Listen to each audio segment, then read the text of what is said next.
E aí galera, beleza? Olha só, a gente está fazendo a propaganda, né, do curso do JLPT M5 e eu também já tenho uns cursos online, curso particular, e como tem muita gente nova entrando agora, surgindo muitas dúvidas, uma das dúvidas que é muito pertinente é, como é que esse cara, que eu não conheço, vai dar aula de japonês, né? Então nesse vídeo, caso você tenha interesse, eu vou falar sobre como eu me tornei professor de japonês, tá bom?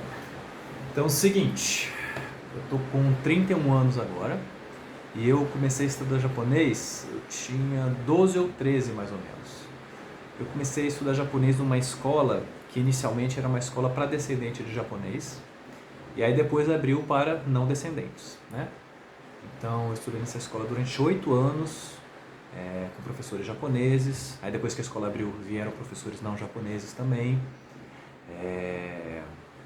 Então a minha infância toda eu estava com contato com a língua japonesa.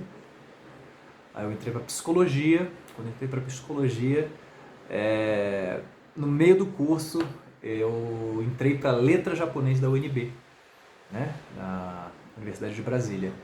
Lá, quando eu entrei, assim como muitas outras pessoas que entraram já sabendo japonês, eu entrei lá, eu já estudava japonês há 8 anos. Outras pessoas entraram assim também.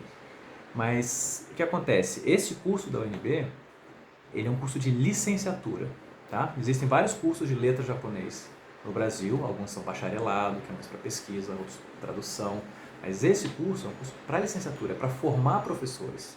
Então mesmo quem entra lá já sabendo alguma coisa, ele vai... Porque às vezes tem pessoas que sabem a língua, mas não sabem explicar, não tem didática. Então a gente foi formado na UNB, licenciatura, letra japonês, para dar aula. Didática, metodologia, tá? E antes de me formar na UNB, para letra japonês, eu prestei para a bolsa do MEXT. Era uma bolsa que só quem estudava japonês em universidade podia tentar, que era a bolsa de língua e cultura. Na época precisava do N3, do Nihongo Nirokishiken, né, no JLPT.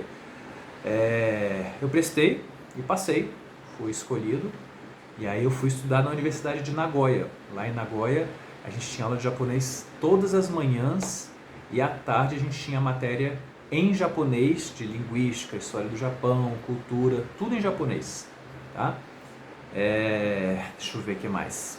Nessa época que eu criei o canal Pensando no Japão, lá do YouTube, né, que está meio abandonado, que eu ainda não sei o que eu vou fazer com ele, porque eu vou construir o site, né? Então, talvez o canal seja só para marketing, não sei. Mas nessa época, eu já dava aula particular de japonês online, né? Só para nível bem básico mesmo. E aí eu voltei do Japão. Quando eu voltei do Japão, eu fiz alguns treinamentos. Olha só, antes de ir pro Japão, acabei de lembrar, antes de ir pro Japão, eu dei aula de japonês numa escola aqui em Brasília. E aí nessa época, eu também fiz um treinamento lá na Fundação Japão de São Paulo. Era um treinamento para professores que davam aula de japonês para ensino médio. Beleza, aí eu voltei do Japão. Quando eu voltei do Japão, eu me formei em letras japonês na UNB. Já fui contratado logo assim que me formei. Aí eu trabalhei no Departamento de Língua Japonesa de Brasília, dando aula para quem faz faculdade de japonês, ou seja, no curso que eu me formei, me tornei professor. E aí, logo em seguida, eu já entrei para o mestrado. No mestrado, eu entrei para Linguística Aplicada. Linguística Aplicada é uma área de ensino de língua estrangeira, uma área especializada nisso. E a minha pesquisa, é claro, foi no ensino de língua japonesa. Eu fiz 2 anos e meio, fiz todas as matérias, aprendi tudo que tinha que aprender, só que faltando um mês, eu só precisava defender a minha tese. Aí eu saí porque eu estava muito cansado, porque na época estava trabalhando de domingo a domingo, estava com as aulas online já bombando assim, já estava com outros empregos que eu vou falar daqui a pouco. E na época eu também estava morando sozinho, tinha que cuidar de casa, tudo sozinho assim, então tive meus motivos. Se pá, ano que vem eu volto só para finalizar, mas de qualquer forma, o que importa?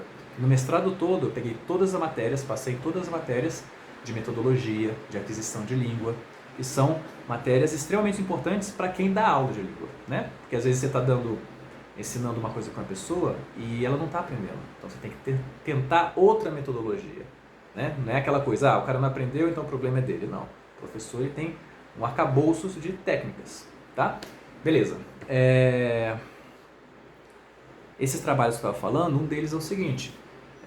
Eu e mais outro amigo, a gente abriu um curso de japonês aqui em Brasília. Ele é bem conhecido aqui. Já vai fazer 4 anos. Então, como professor e produtor de cursos também, eu já estou trabalhando faz um tempo. Deixa eu ver o que mais. Eu estou falando assim por alto, tá, gente? Porque vieram me perguntar, né?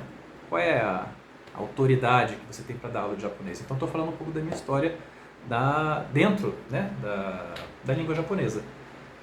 Aqui em Brasília eu já fiz alguns trabalhos de intérprete, chegava empresário japonês, às vezes alguns professores, já fiz alguns bicos de tradução também, né? Tradução de site, tradução de alguns contos, coisas pequenas assim. Nunca foquei muito na tradução, mas já trabalhei com isso. E já faz algum tempo que eu estou focando bastante agora voltando do Pensando Japão, que é do YouTube, mas trazendo ele para um site. Eu estou produzindo um site agora e contei vários cursos sobre. Eu não vou falar para não ficar dando spoiler e nem para ser copiado, porque a internet tem muito disso. Eu espero que esse ano eu já consiga abrir o site, tá? É isso, tá? Queria só passar para vocês um pouco disso. Se vocês tiverem mais alguma dúvida em relação à minha formação, posso mostrar meu currículo, mostrar certificado, essas coisas todas. Mas é só para tentar tranquilizar vocês que estão pela primeira vez entrando em contato com as minhas aulas, e é justo que vocês tenham noção da formação do professor, tá bom? Então é isso. Até mais.